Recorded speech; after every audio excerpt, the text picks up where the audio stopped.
हल्दी और दूध के फेस मास्क के फायदे। चमकदार जल्द। हल्दी में मौजूद एंटीऑक्सीडेंट्स जिल्द को कुदरती चमक देते हैं, जबकि दूध जिल्द को नर्म और हमवार बनाता है। जिल्द की रंगत निखरे।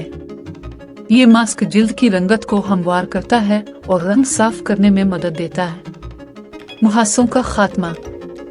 हल्दी में एंटीबैक्टीरियल खुसूसियात होती हैं जो मुहासे और कील मोहरों को कम करने में मदद देती है। झुर्रियों और बुढ़ापे के असरात कम करे।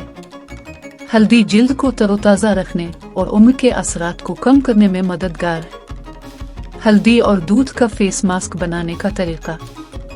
अज्जा। हल्दी पाउडर 1 चाय का चम्मच, दूध 2 चाय के चम्मच। तरकीब। एक साफ प्याली में हल्दी और दूध अच्छी तरह मिक्स करें ताकि गाढ़ा सा पेस्ट बन जाए। इस पेस्ट को चेहरे और गर्दन पर लगाएं। 10 से 15 मिनट के लिए खुश्क होने दें। नीम गर्म पानी से नरमी से धो लें।